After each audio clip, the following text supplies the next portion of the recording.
Hey ho superhumans, welcome back to our channel and another video. I'm Lori, and today I'm super stoked to explore and rediscover for ourselves the difference between self-care and self-discipline.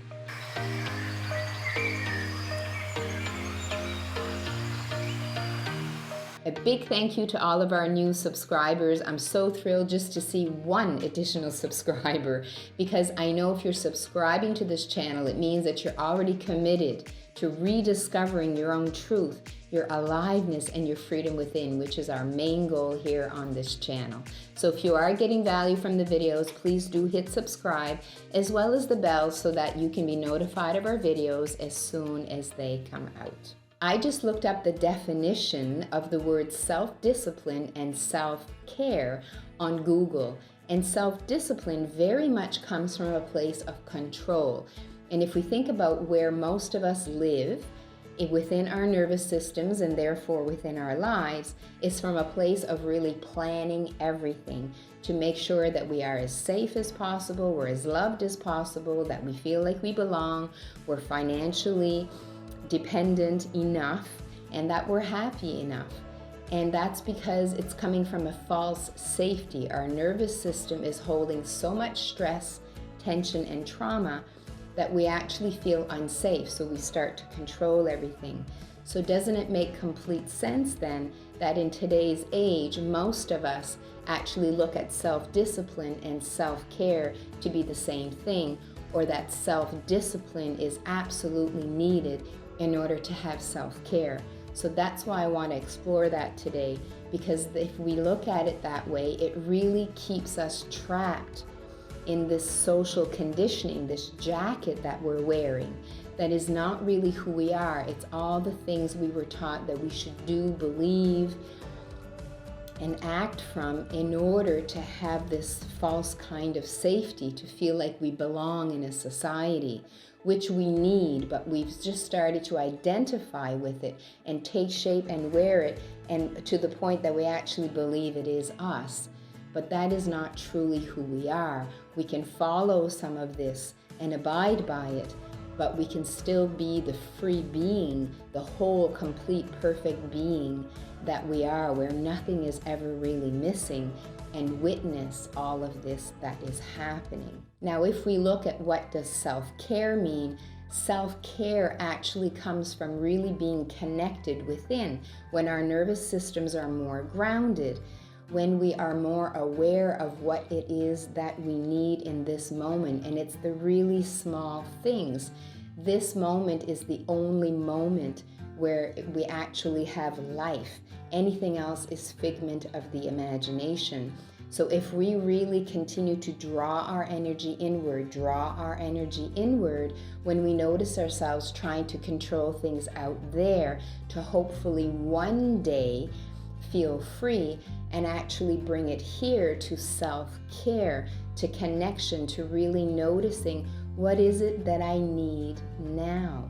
This can be really, really simple things, but that is the portal. By really recognizing the small things that I need now. For example, maybe I've been working for 45 minutes and I'm starting to get a little bit fidgety, or I'm starting to get a little tense in my body, or my thoughts are starting to change to be a bit negative, or I feel a little bit of fear coming on, or maybe my temperature is really rising.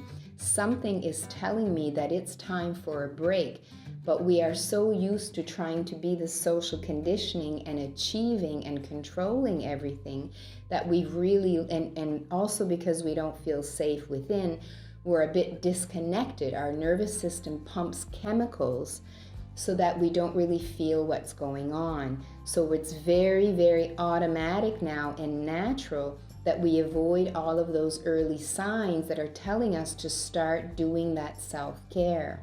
So just beginning to notice earlier, wow, okay, I am not as relaxed and as present and working as productively as I was. So rather than wait until I'm beyond the point and then it takes me maybe the rest of the day to really try to wind down and try to relax, I just have to go do a few things, a few stretches, a drink of water, look outside, put my face in the sun or wash my face or have a nice cup of tea or chat with a friend for a moment or something like this. That is true self-care. When we start at that level and we make that our portal to really feeling good, which feeling good is really our gauge. If we are feeling good, then that means we're probably feeling safe. And I'm not talking about feeling good because of something happening outside of us. I mean a feel good because I'm actually paying attention to what it is that I'm needing now. Then I feel good from that place. And when I feel good from that place, then life has more space to be happening with me. And my day, my moments are flowing a lot better. Otherwise, if I'm pushing and controlling and telling myself, I have to finish this now because I'm going to have to do that later, my mind, everything is already in the future, and my body is just trying to do everything here in order to get there versus really be here and noticing what's needed now, which then allows those things that I'd like to do later to flow and come in much easier. So another example of maybe going at self-care from self-discipline is maybe I'm a runner. And maybe every day I go for a run. And if we feel into it, our bodies are not robots. So it's almost impossible to think that our bodies actually want to go for that big run every day. Self-care, on the other hand, might be noticing that on some days my body is really speaking to me. Maybe I really need a break on that day and I need to walk instead or run a little less or do something completely different. If you're here living by the ocean like me, maybe you go for a swim instead, or maybe you just do a nice stretch, a yoga stretch, put something on YouTube so that you're still moving your body, but maybe not to the point of actually stressing it out when it's really needing some rest. We're also very conditioned to believe that more is better. And we're really at the point where we need to learn through self-care and really recognizing what we need versus controlling by self-discipline what we think we have to do in order to feel good, by really noticing how the need for integration and that less is actually more. The proof is all here. If we just look at a lot of the research being done on exercise, you'll notice that there are all kinds of findings now that are telling us that these days of exercising for 45 minutes, an hour and a half, 2 hours at high cardio is the best way to go. In fact, it's the opposite. There's all kinds of ads now, and people are really catching on to this, that actually it's doing less for less time that is more impactful. And so that is a sign of how we're really going towards more self-regulation and really tuning in to recognizing and feeling within ourselves the difference when we do have that integration time. And our bodies will tell us when we need that integration time if we are paying attention. I have noticed personally that sometimes if I've been doing, let's say right now I'm doing Pilates, I found this movement with Nicole. Nicole is in Australia and she does a fabulous job. It just suits me. It feels good for me to do this most mornings with her. And she has these 20-minute and 30-minute full body. And because I had started to notice that the power walking and really hard cardio and weightlifting machines, free weights at the gym wasn't for me. And the way that I found that out is I started having just different aches and pains in my body. And I started to recognize that as my nervous system is calming down more and more, I don't need as much of that high energy exercise. So that's why I started doing this Pilates. And I have noticed that sometimes if I'm traveling, so I went to Chiang Mai for 10 days a couple of weeks ago, I had less opportunity to do my Pilates while I was there, and I did let that be. And I noticed that the results in terms of shape and toning and the way I feel actually improved during that week that I maybe only did it every second or third day. I only did it maybe 4 times in those 10 days that I was in Chiang Mai. And so that to me was real evidence, where before I would have been so controlling in my mind and feeling that if I'm not doing this every day, I'm going to lose all of the results, or I'm a lazy bug, or whatever, all the stuff that my mind would have told me that I'm not disciplined enough and that I'm not taking care of myself. Another way we can look at self-care to begin to practice the how. How do I start noticing what it is I need? Well, first of all, doing TRE, grounding, meditation, all of these practices that we do, that's really great maintenance if we're not doing it too much from a place of self-discipline again, just a place of relaxing within ourselves and trusting our bodies and trusting life to help us relax within and connect. That's already a really great start. So along with that, what we can do to really begin to tap into our self-care is you can feel into what it's like if you have your kids with you. Let's say one child. For me, in the past, it would have been some amazing nieces and nephews. So if you were somewhere with a child, you would always have them on your mind, in your heart. You would always have a certain amount of attention and space. So if you're actually talking with someone, for example, and it's getting a really long time, you're going to be aware that you have a child here. You don't forget that. And so you're managing how long you might stay there and talk, because you know that for this child, their attention span is not as long, and they need to be active and they need to be doing something also. So you can look at it in the same way that you're doing this for yourself. You can even look at it as your child within, or you can just look at it as for you. Because when we live in this world of control and self-discipline, we're really not paying attention like we are with a child. So if we start bringing that attention here, that if I'm somewhere but I'm not giving all of my energy to what I'm doing, my mind is not all in the future and where I'm going and what it's going to do when I get there, I always reserve a piece or a percentage of that energy and that attention to actually be here. Is this starting to be enough? How long have I been doing this? Is my body talking to me in some way? Or maybe it's my mind or my emotions.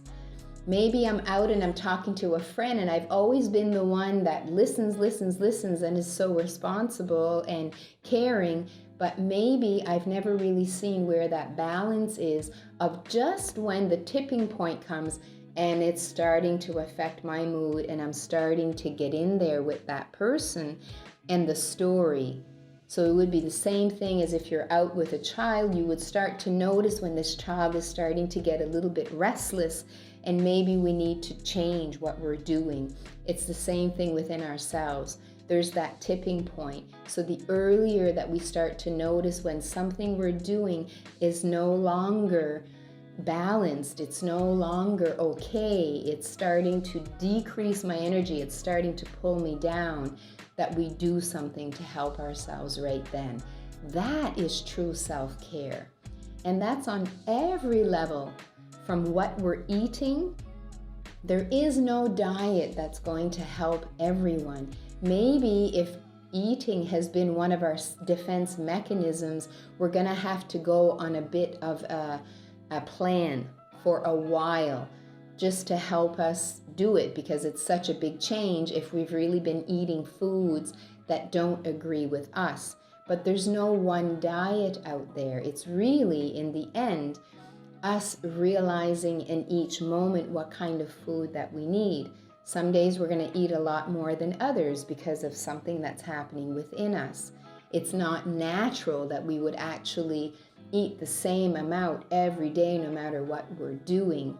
And sometimes we do want a comfort food, but doing that with awareness and really enjoying it versus thinking that we're doing something so awful and then we just kind of go down in a spiral, that is quite different. Sometimes self-discipline is needed, especially for just making a new change. Perhaps we've noticed that something is happening within our health and something I'm doing is really attributing to that. Maybe it's been noticing the effect that coffee is having and we feel we need a break from it for a while. We're going to need some self-discipline. I certainly have when I've had my stops of coffee.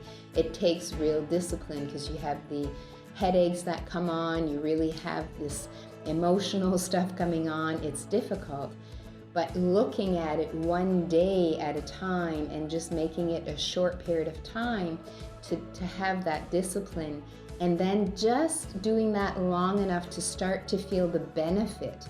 And once we start feeling the benefit and really noticing it, then what starts to happen is that if we're doing our other practices and really distinguishing between ourselves and our needs and who we are versus all the social conditioning, there's a natural pull to continue to do things that feel good for us. It takes less discipline then. It becomes more self-care.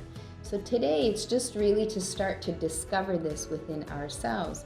I hope it's opened something within you that maybe as you go through your day and you make some decisions or discern between what is best for you today in terms of the food you eat, the exercise you might do, how much resting you might have, who you might spend time with, how much work you might do, might be a little more connected to what you need on that day, and really trusting that if you use that portal of really connecting to what you need, that everything else just naturally flows.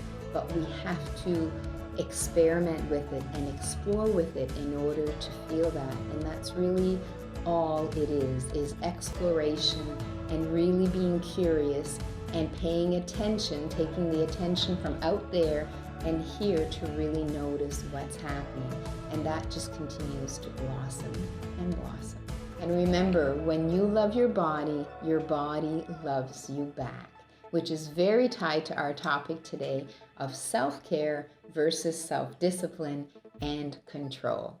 So thank you loads for joining me today. I really trust that it's helped you open something within yourself that throughout your day you might just notice a little more the difference between self-discipline, self-care, and really be more gentle with yourself and cater to yourself a little bit more as though you're taking care of that child as you are taking care of yourself.